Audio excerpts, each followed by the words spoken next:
Hello again. We're getting ready to read chapter 15 of How I Survived the Grizzly Attacks of 1967. And I have a question after reading that last chapter. You know, they hiked up there to that cabin way up in Glacier, and the manager there was telling them that it was a tradition to watch the Grizzlies every night. And it made me think, I always think that traditions are fun and wonderful things, but maybe all traditions aren't always a good thing. And maybe sometimes we have to be brave ourselves and figure out when we think things are not as fun or funny or respectful as we think they should be, and try to change things in our lives. Anyway, that was just something I was thinking about after reading that last chapter, and I thought I'd share that with you.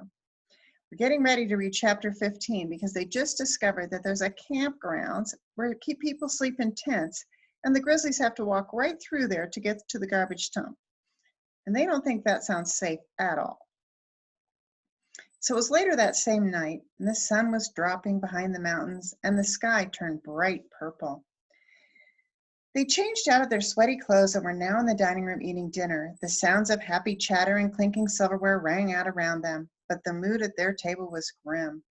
Mel picked up a bowl of beef stew. She pictured it sitting in the dump, covered with flies. They talked quietly about what they'd learned that day and who Cassie was planning to call when she got back to the cabin. "I'm pretty sure National Geographic is going to want the story," she said. Mel could tell she was itching to get started. Pops had an old typewriter in the cabin for writing letters. Cass figured she would have an article finished within a few days, but then it would be at least 2 months before it got published, maybe more. Mel wished she could press a button and instantly send this story to people all over the world. But this was real life in 1967, not some science fiction story set 1,000 years from now. The dining room was buzzing with excitement. There were about 30 people here, including a family with little kids. They'd overheard Greg talking about the even bigger crowd that would be here by the weekend. "Every room is booked," he said. "We'll have people out in the campgrounds, too." How many of these people were coming to see the Grizzlies eat garbage? Mel didn't want to know. Thinking about it made her nauseous. Dinner was winding down. The waitress brought them all fat slices of chocolate cake, but none of them took a bite. A woman at the next table stood up. "It's time for a sing-along," she exclaimed. People clapped and cheered. Steve turned to a man at the next table. "What's happening?" "It's the Granite Park tradition," the man said. "Every night after dinner, there's a sing-along." "There's another tradition." Cassie groaned. "I have a voice like a screech parrot." Steve chuckled. Bet you're better than mine." The woman started to sing, and everyone quickly joined in. "Row, row, row your boat." The song, the last time Mel had heard it, was that night in the car, the night of the accident. Mel broke out in a cold sweat. Her heart started to pound. She felt as if cold hands were gripping her throat. Everything around disappeared. Her mind seemed to stop. I'll be right back," Mel stammered, pushing herself back from the table and hurrying away. She rushed out the door and into the night. She wasn't thinking. She could barely see. She had no idea where she was going. She sprinted wildly through the darkness. She ran along the sign until the sound of the blood pounding in her ears was louder than the singing voices in her head. She collapsed into the grass, burying her face in her hands, and let the tears come pouring out. Slowly, the spinning stopped. Mel sat for a minute trying to make sense of what had just happened. She felt dazed, like she'd woken up in a nightmare. She remembered hearing that song, how the room had started to spin. This wasn't the first time this had happened to her, that her panic had set her into a wild sprint when something reminded her of that car accident. Once at school, a teacher walked by and Mel caught a whiff of her spicy perfume, the same perfume that Mom always wore. Next thing Mel knew, she was a quarter mile from school in the middle of a park. She had no idea how long she'd been there. Another time she was at the supermarket with Dad, and she heard an ambulance scream by. It sounded like the ambulance that had taken Mom away after the crash. That time Mel wound up a block away, sitting on a curb behind a bakery. It always took a few minutes for Mel's mind to become clear. And now she realized she'd better figure out where she was. Steve and Cassie must be looking everywhere for her. She was just standing up when she heard something. A low, gut-twisting growl. Grrr. Mel froze. and then slowly looked around. Suddenly, she knew exactly where this blind dash had taken her. She was in the back of the chalet, just a few yards away from the garbage dump. And just ahead, glowing in the moonlight, was an enormous grizzly. Chapter 16. Mel wasn't the only one who saw the grizzly. From somewhere behind her up the hill, Mel heard voices and claps. "There's a grizzly!" the man shouted. "The show's about to start!" Flashlights beamed up at the bear, which was about 20 feet in front of Mel, its eyes glowing green in the lights, and those eyes were drilling right into Mel. She didn't move. She didn't breathe or blink. "Stay calm, stay calm, stay calm, Mel." She just had to walk away, get back to the chalet, like she had the other night at the cabin. But something about this grizzly kept Mel's feet glued to the ground. It was coming toward her without making a sound. Its ears were pinned back. It acted just like the sow that had attacked Steve. And Mel knew in her bones that this grizzly wasn't going to let her back away. It saw her as a threat to its food.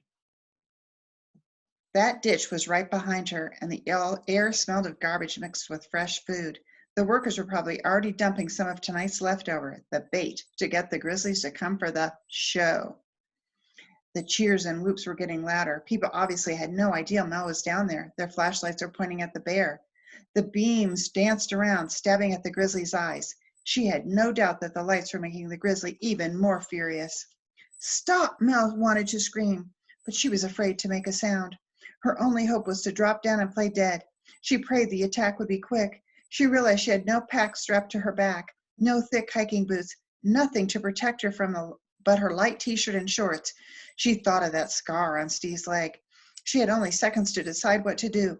Play dead, she told herself. But then she noticed a pine tree in front of the big bush. She knew that grizzlies couldn't climb, but most didn't. Should she risk it? Before Mel knew what she was doing, she had kicked off her flip-flops and was sprinting toward the tree. The bear was just a few feet behind when Mel launched herself upward. She gripped a low branch, kicking her legs up, and swung them around. Too late. The grizzly was right there. With lightning speed, it rose up and swiped at Mel with its paws. Its claws stabbed into her thighs, ripping open her flesh. Mel gasped at the pain, but she managed to pull herself higher before the bear could knock her down with another swipe. Now the grizzly was even more enraged. The frail tree shook as the grizzly pounded against it with his paws.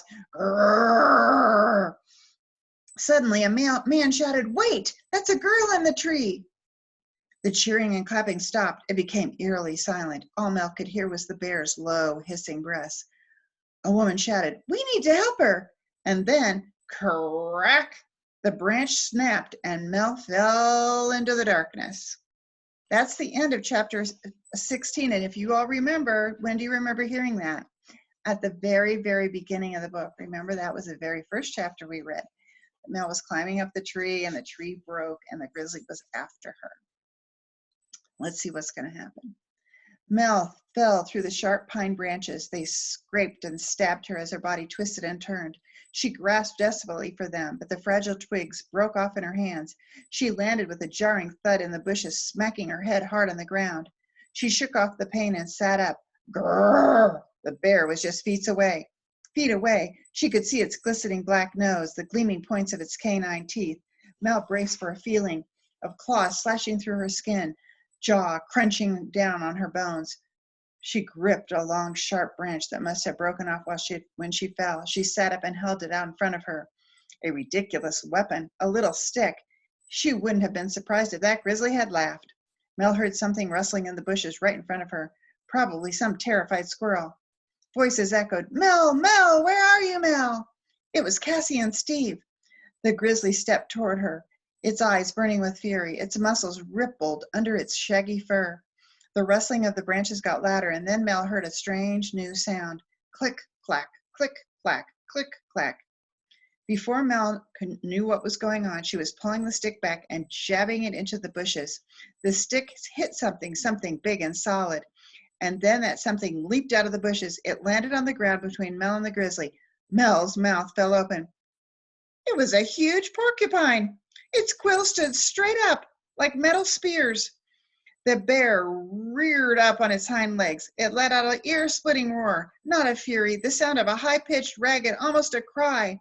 The bear was afraid. The porcupine, click, clack, louder and louder and faster.